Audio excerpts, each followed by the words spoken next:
Attention listeners, the following podcast is based entirely on opinion. Just know that you are welcome to share your opinions in the comments, but please, don't be a troll and just respect other people's opinions, even if they agree with you. This is not meant to be a battleground for both fans and haters of Teen Titans Go alike, and I want to make this internet environment as friendly as possible with absolutely no rudeness or negativity of any kind. Thank you. And now, our feature presentation. Surprise! Hello everyone and welcome to the Teen Titans Go Saga the podcast, the audio-only show where I take a look at the best and the worst of what Teen Titans Go has in store for us. My name is McKenna White, aka Raven the Commentator 2001, and I will be your hostess for this series. Since this is the first episode, I am going to explain how the podcast works. So I take a look at a Teen Titans Go episode, I discuss the pros and cons of each episode, and give it a rating based on how much I liked it or disliked an episode. Sorry about the addition of it. I know, it's pretty grammatically incorrect. But anyways, let's just get on with the podcast. Now, I am making this podcast today for two reasons. Reason number one, today's my birthday today, June 1st, as you can see. 16 years ago, I was my mother's very first baby. So, Mom, if you're listening, thank you so much for taking care of me, and thank you so much for providing your wisdom. Reason number two is that I'm kind of new and late to the whole Teen Titans Go situation regarding, like, the hate for it and how it became popular with the kids in the first place. So, a few weeks ago, I was watching two segments from episode 1, and they are Legendary Sandwich and Pyros. Let's take a look at Legendary Sandwich first. This is going to be a little bit of a review of these episodes. Uncut and unscripted, I think. So the episode starts out with a somehow pretty nice My Little Pony parody, which is pretty funny because Tara Strong voices both Raven and Twilight Sparkle in both different shows. So I think they could possibly be the same character. So, anyways, and as soon as the three of the Titans, Beast Boy, Cyborg, and Robin walk in, it seemed like Raven is watching it, and by these three gentlemen aforementioned, she seems to be pretty disturbed while she was watching. And that leads us to one of the cons in the episode. Robin made an absurd joke. He says to, like, that flame monster, I bet that really burns you up. Or maybe a dirt monster or something like that. Anyways, and another con of that is that they are eating the sandwich with pretty nasty mouths, just keeping them open and not just closing them. That makes me want to ask, is it against team policy to chew with your mouth closed? I mean, seriously, there's nothing against chewing with your mouth closed. Next time, just chew your sandwiches with your mouth closed so that we won't have to see some nasty, mushed up sandwiches and saliva, or even like your nasty teeth. You know, to just freaking brush your teeth. Anyways, it has been shown to be that Beast Boy is becoming some sort of a cannibal with ham inside his sandwich, I believe. In the original show, it has been established that Beast Boy is a vegetarian and not a meat eater. So, and that leads to Raven's roast on the nasty sandwich eaters. She says, well, at least you get a pass, but you two are disgusting.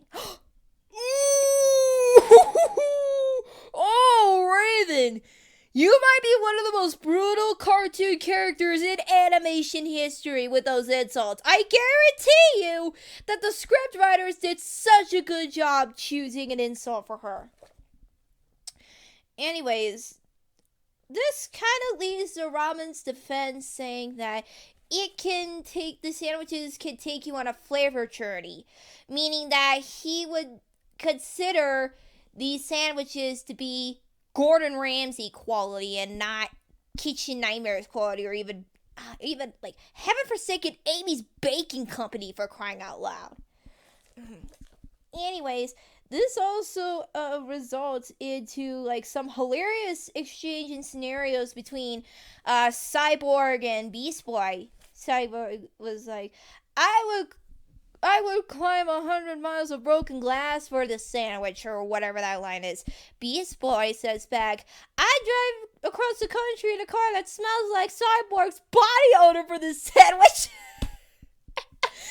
I don't know why you would say that, but you know what? I'll just give that a pass. But this also leads to the setup of a very interesting story behind the sandwich of power. Robin interrupted, saying, okay, first of all, that's made up, and that's stupid. Second, even if it is true, my sandwiches are the best, period. He's feeling like, oh, my ego is showing, might as well want to show it to one of my friends. Gosh. And Starfire, she had this really hilarious appearance, like, flying out of nowhere, holding Silky, and she says, oh, is it story time? that made me chuckle. And the story behind the sandwich of power is that, hang on, let me find that source on, Teen Titans Go Wiki. I'll just, pause this right here. Alrighty, I found the source, and it's from teentitansgo.wikia.com. And here's what it says here. According to ancient legends, an ancient king tasked his sandwich wizard to create a sandwich that will grant him the power to rule his kingdom forever. In his tower, the sandwich wizard spent 6 days attempting to construct such a sandwich and proved successful on the 7th. He presented it to the king, and the latter had it locked away, knowing its power would draw evil forces. However, the prince attempted to eat the sandwich, but was caught by the king and 2 of his guards. Saddened by the betrayal of his own son, the king decided to dispose of the powerful sandwich. He hid each of the ingredients on the far corners of the world and assigned 3 sandwich guardians to protect the mystical ingredients. However, the sandwich was said to be reformed if 4 of the ingredients were brought together and a magical spell was said. And it's gonna come in the end. I'll show you what I mean later. So yeah, that kind of leads to one of the pros of this, and that is that the story of the sandwich is pretty interesting. You know, I liked how creative the story was. I liked how fun it was. I liked how they kind of recreated the history of like the sandwich, I think. Anyways, getting a little too far. And also there's a pretty good hiding places, as shown like in the later part of it. Hang on, let me just. Sorry about stopping the audio in the first half of it. It's just that I'm trying to get my my thoughts together. So the Titans go get the sandwich, and that leaves Raven to watch Pretty Pegasus in peace. And that is until Raven's like, yo, Raven, we don't know where to look for the ingredients or whatever. And then Raven explains the hiding places to the Titans: the mystical bacon in Lava Lake, the lettuce buried deep underground, the stellar tomato beyond the stars, and okay, here's the most hilarious part of this episode. Robin says, I'm assuming that you found the most dangerous ingredient for the leader of the Titans. And she says, oh yeah, the last ingredient is pretzel bread. It can be found at the supermarket. Oh, and she just gives him a coupon and everything, you know what? That's what Robin deserves for being such a defenseful little jerk about his sandwiches, almost acting like Amy and Sammy. You know, when they were facing criticism, they actually just kind of bully their customers, calling them morons or anything. At least Robin doesn't call Raven a moron, except for that aforementioned part where Robin denounced the fact that she said that there is a legendary sandwich. Anyways, this leads to, as mentioned, her watching the cartoon in peace. Cyborg goes to Lava Lake to find the mystical bacon. He goes through and he finds the chest, and he was like, "Too easy, baby." But then a sandwich guardian appears. Beast Boy is seen digging underground, looking for the lettuce. Bam! Another sandwich guardian. Starfire on the planet with a creative design. Bam! Another sandwich guardian. Robin, he was struggling with the car, and that's also leading to like one of the pros in there. And I also forgot to mention a bit of Beast Boy's personality was kept when she said that he needs to find the lettuce in underground, but don't worry, there's a lot more to it than that. And there are also some engaging action scenes here and there. Plus, as I mentioned, Robin's struggle at the supermarket was pretty hilarious. There are also some scary moments with like some of the Titans here and there, but we'll get to that later. Anyways, what was I gonna say here about this? Right. So there are also some like boring scenes with Robin being bored of the supermarket. That's when I was just like, boring? That's kind of an understatement. All I could say about these scenes was that they're pretty exhausting. What was I gonna say? So Cyborg kills the Sandwich Guardian using his missiles. Beast Boy kills the Sandwich Guardian by turning himself into a whale. And Starfire kills the Sandwich Guardian by holding her hands, like, you know, she has like lasers in her hands. But anyways, back at the supermarket, Robin's number was called, and he got the pretzel bread. He was so happy. But I just have to warn you, there will be some spoilers, just minor spoilers for this episode. There is a scene in the episode where Robin was still at the supermarket, and when he holds the pretzel bread up, he just goes, "Whatever." I'm assuming that the writers were just doing a little nod to Full House. But anyways, we see Raven at home playing with her pretty Pegasus dolls, and then Silky eats the dolls. Three of the Titans come back very injured. Cyborg lost his hand while fighting the Sandwich Guardian. Starfire lost her hair, and Beast Boy lost his teeth. Robin, when he comes back from the supermarket, he didn't get injured or anything. He says to her, "Hey, Starfire, I like what you did with your hair." "No, you numbskull! The Sandwich Guardian cut her hair with a lightsaber-like sword. Why didn't you call the Titans to see how they were doing? Jeez." And so Raven says the sandwich spell, which is kind of interesting. And also,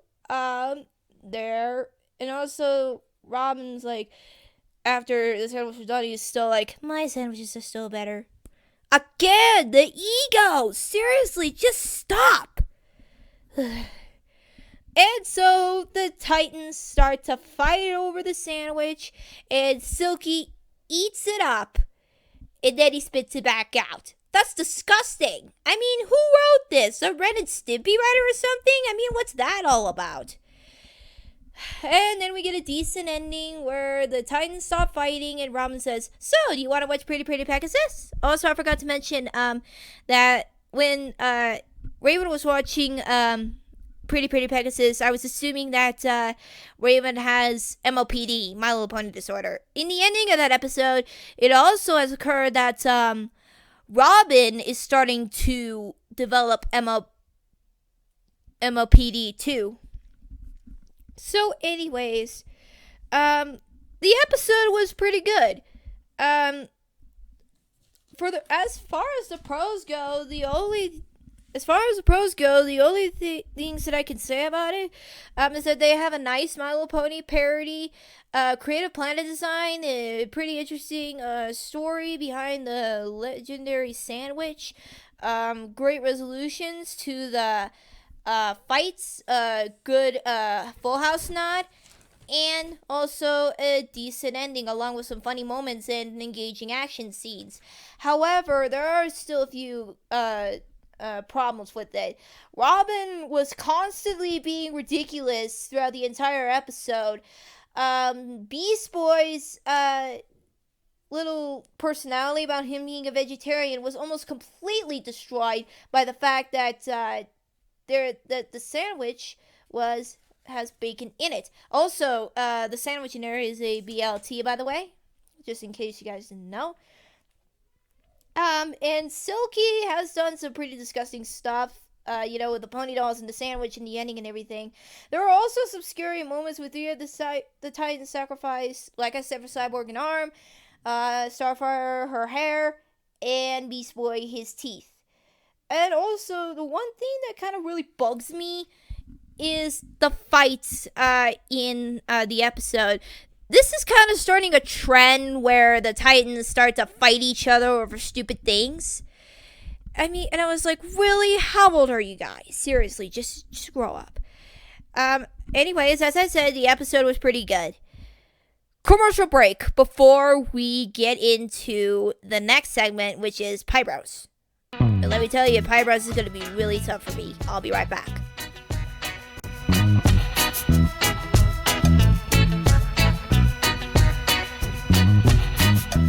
And now it's time for the voice actor fun fact of the day, the part of the show where John comes out and tells us a fun voice actor fact. Scott Manville, the voice of Robin in Teen Titans and Teen Titans Go, played the character, Dwayne, in the Full House series.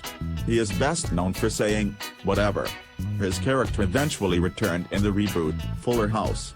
In the episode, DJ and Kimmy's high school reunion, he is shown to be much older than he was when his character was a teenager. That, ladies and gentlemen, explains why that reference is in the episode, Legendary Sandwich. This has been the voice actor fun fact of the day. Tune in next week for another fun bit of information about your favorite voice actor. Are we back? Are we recording? You sure? Oh, hello, welcome back to the podcast. So we get to talk about Pyros Next. Yay! Oh my gosh. So I'm just going to keep this short because a lot of you may know what it is. Okay, so Beast Boy draws a picture for Cyborg as a gift for his birthday. Cyborg walks into the kitchen.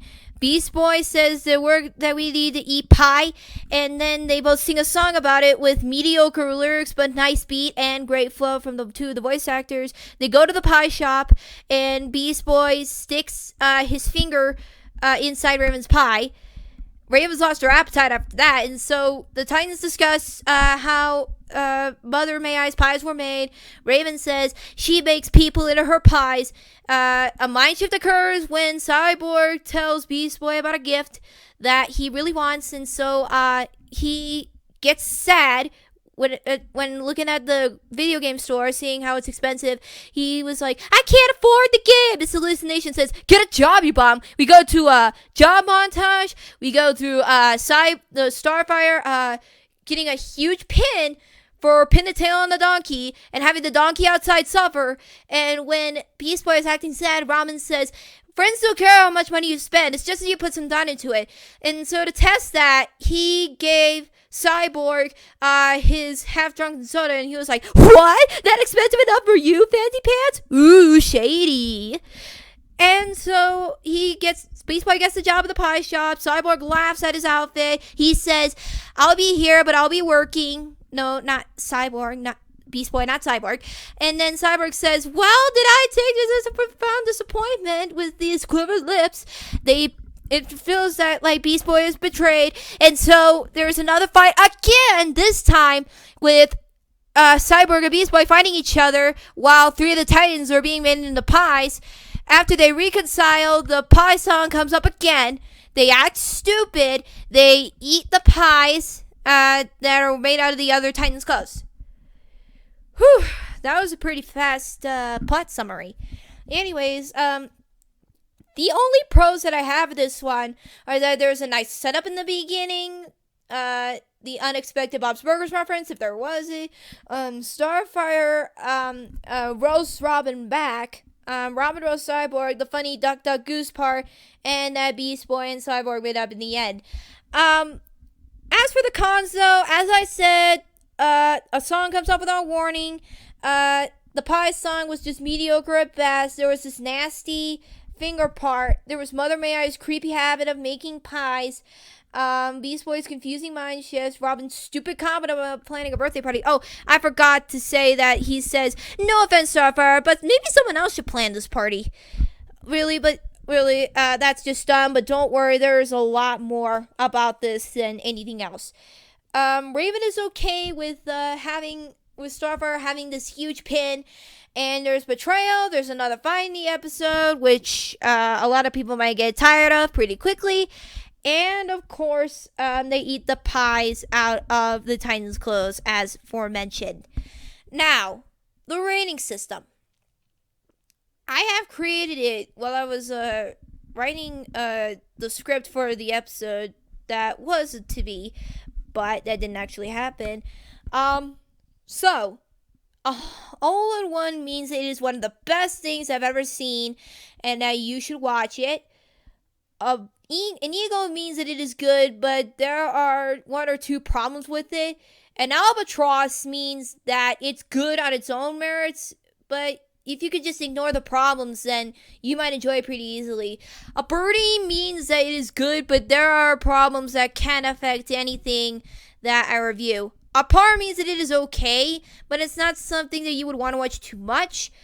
A bogey means that it isn't terrible, but it isn't something that you would want to watch more than once.